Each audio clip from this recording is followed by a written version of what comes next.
Vanessa. Gracias. Decía yo que muchas gracias, Jesús. Gracias, Tere. Saludo con mucho cariño a todos los miembros de Futuro 21. Yo no soy miembro de esta organización, pero respeto mucho y le doy alta valía a este diálogo democrático que están construyendo. Así es que, bueno, pues encantada de participar y de dar algunas ideas. Yo quisiera centrar mis comentarios en 3 puntos. Sí, el Congreso definitivamente puede participar desde hace tiempo, puede participar hoy, puede participar en el futuro, tanto para proponer esquemas para atender la pandemia, la situación de salud, como la posibilidad de que la crisis económica no sea tan dura para la población. Desafortunadamente no hemos tenido la posibilidad de diálogo. En el Senado de la República se nos convocó esta semana solamente para ver la ley de amnistía. No se quiso, no se tuvo disposición para poder tratar ninguna de las dos crisis, ni la de salud ni la económica, lo cual pues nos dio mucha frustración a muchos senadores, pero simplemente los números no dan para que nosotros podamos imponer agenda y bueno, pues esto lo tendremos que seguir trabajando en los próximos meses. Pero miren, lo que estamos enfrentando hoy creo que tiene 3 variables. Uno es en qué situación nos toma, en qué situación toma a México esta pandemia y esta crisis económica. 2, qué tamaño tiene esta pandemia y esta crisis económica. Y 3, qué respuestas se han dado ante estas dos crisis. ¿Cómo nos toma esta situación? Yo les diría, nos toma en una situación debilitada en lo económico.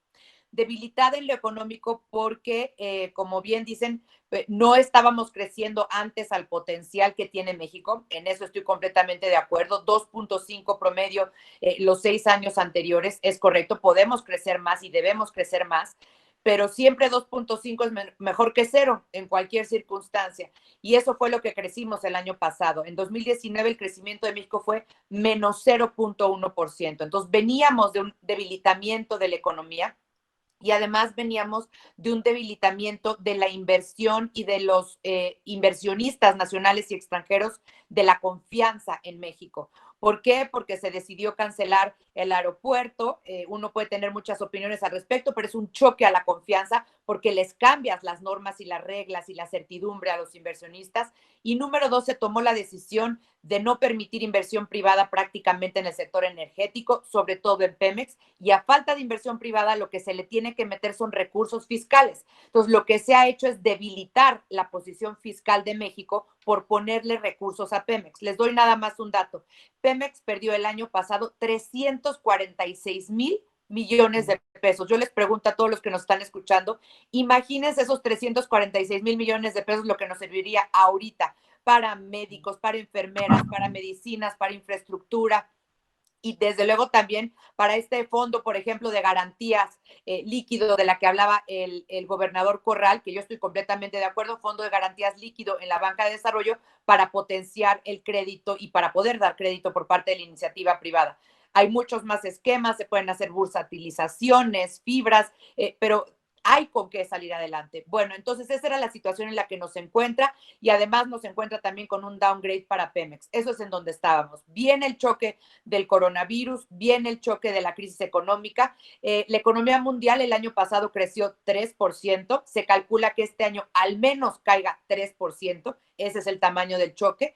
Y bueno, pues para México ya se han dado algunos datos. Yo me quedo con que miren, la peor caída histórica que ha tenido México ha sido en 1995 y nuestro PIB cayó menos 6.3. Si pensamos que entre el Fondo Monetario y Bank of America están calculando que se va a crecer menos 6.6 hasta más de 10% negativo, quiere decir que esta va a ser sí o sí la crisis histórica más grande económica que haya atravesado México.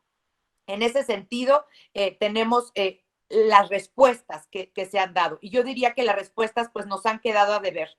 Coincido en que lo que hizo Banco de México antier es estupendo. Son una serie de medidas muy buenas, no nada más el corte en la tasa que hizo de 50 puntos base de 6.5 a 6, que era muy importante, pero todas las medidas para dar liquidez, para flexibilizar los requisitos para crédito, es algo inédito. Qué bueno que tenemos una institución central, técnica y autónoma. No se nos olvide, es muy importante fortalecerla, no debilitarla, ni siquiera presupuestalmente, porque por esto tenemos estos contrapesos tan importantes en esta coyuntura. Muy bien por Banco de México, pero el gobierno nos ha quedado muy corto.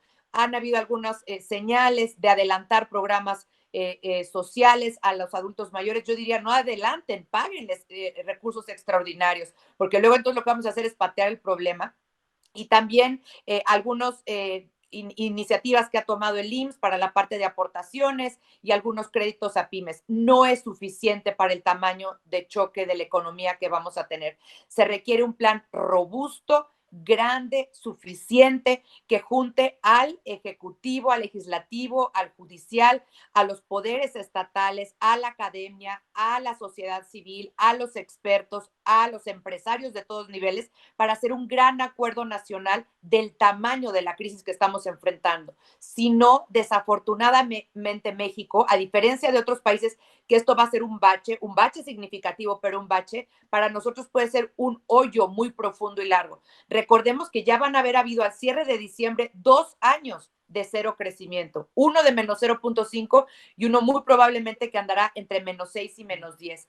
No podemos desperdiciar la oportunidad de acotar los daños de esta crisis para México, de apoyar a la población vulnerable y de no permitir que se destruya la planta productiva de nuestro país. Así es que sí necesitamos un acuerdo grande y suficiente. Todavía tenemos una ventanita de tiempo para hacerlo. Qué bueno que este tipo de iniciativas vayan a abonar con ese objetivo. Muchísimas gracias a todos.